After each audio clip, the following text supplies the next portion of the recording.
Con la reunión de juntas directivas de las comisiones de Educación y de Puntos Constitucionales arrancó el proceso de análisis de la iniciativa del Ejecutivo Federal que busca modificar los artículos 3, 31 y 73 de nuestra Carta Magna, esto para derogar la reforma educativa.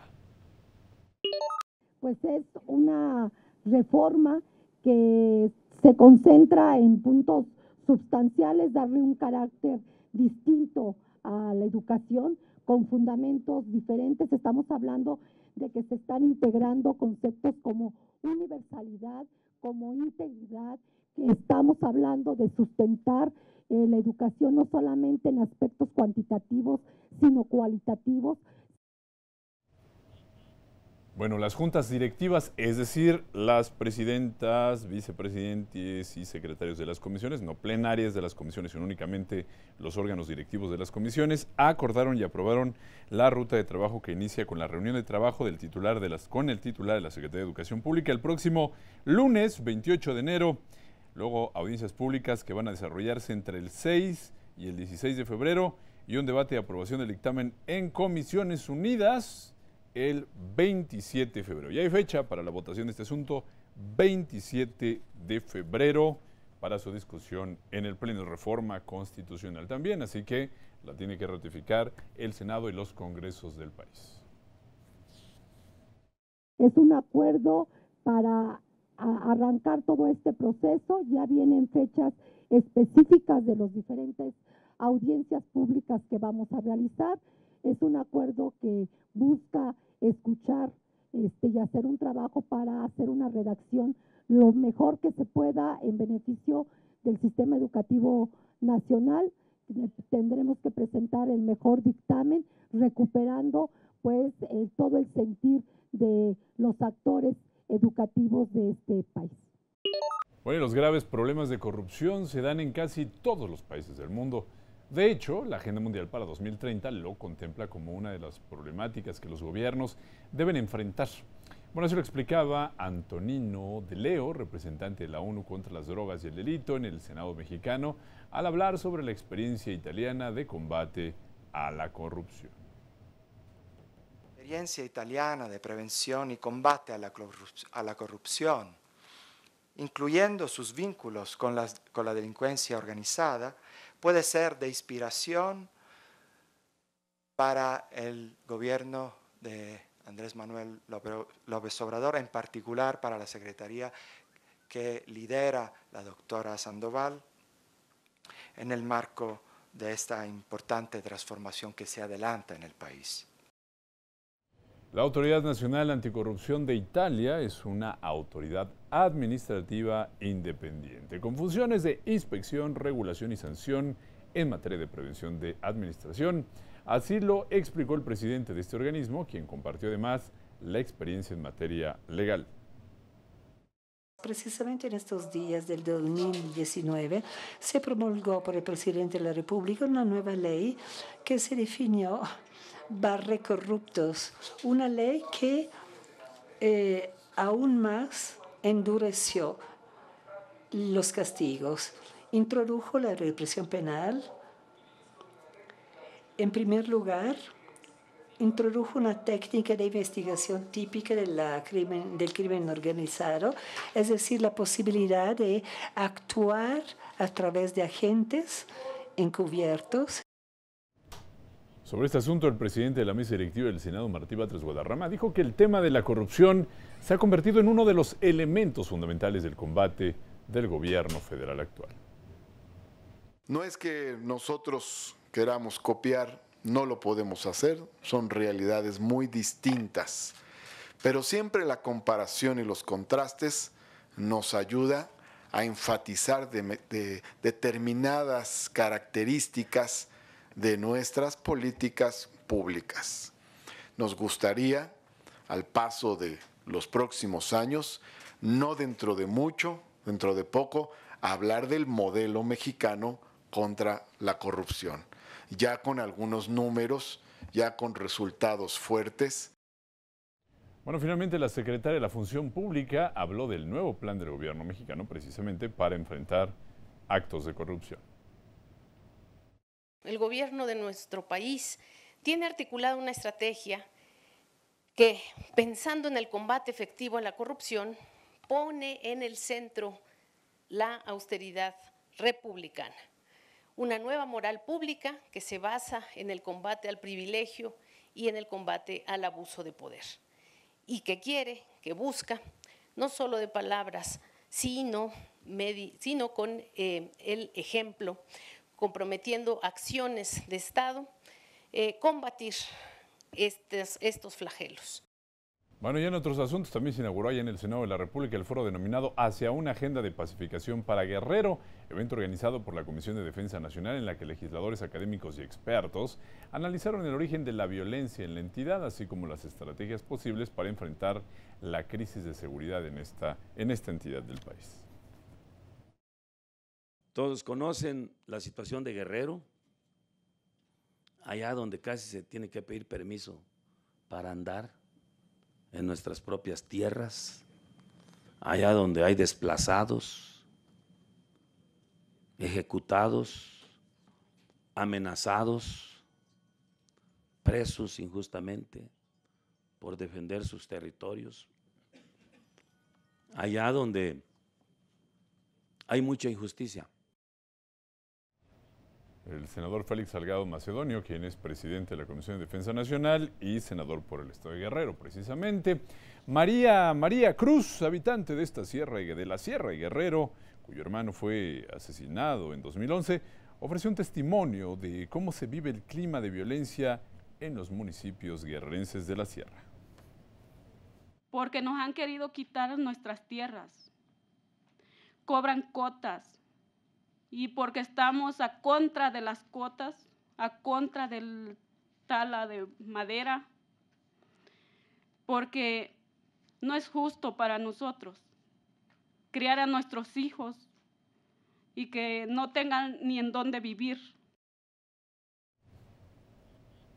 Ya durante la primera mesa del foro, en la cual abordó el impacto de la violencia en Guerrero, el académico Enrique González Ruiz habló sobre la creación por parte del Congreso de Guerrero del Estado de la Comisión de la Verdad, que está encargada de investigar crímenes de la guerra sucia en este estado. Pero lo malo es que hubo, como siempre, impunidad. El gobierno, una vez que recibió la información y los documentos, ahí los debe tener, no sabemos si los tienen en la CEAP.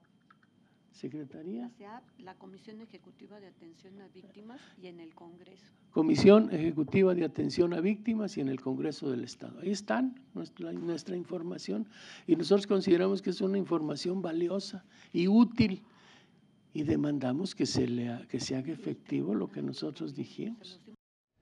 El abogado Francisco Estrada Correa indicó que a lo largo de la historia la intervención del gobierno en materia de acoso, espionaje y represión a los movimientos sociales ha sido un factor que también ha propiciado el clima de violencia que desde hace décadas está presente en los municipios de Guerrero. Es que se olvida que el terror no nada más tiene referente en los 60s, en los 70s y en los tiempos actuales.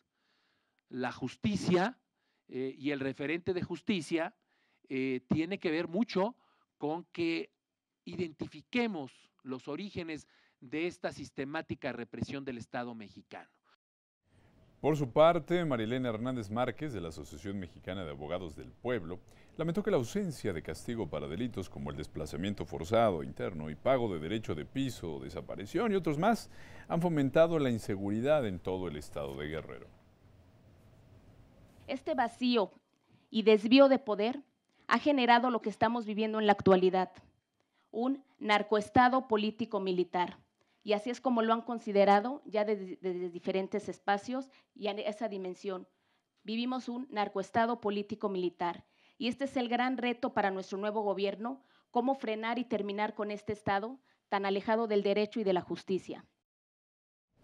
En la segunda mesa de trabajo participó la senadora de Morena, Nestora Salgado García, quien aseguró que son amplias las responsabilidades de las fuerzas del gobierno para garantizar la seguridad de los guerrerenses, pero también es necesario que los pueblos se unan con el mismo fin. El problema son los gobiernos y también la división de los pueblos. Para que podamos nosotros tener resultados, primeramente lo que dije en campaña, debemos de unificar y pacificar a los pueblos. ¿Cómo lo vamos a hacer? Con voluntad. Hay muchos grupos armados en Guerrero. Ya no sabemos cuáles son buenos y cuáles son los malos.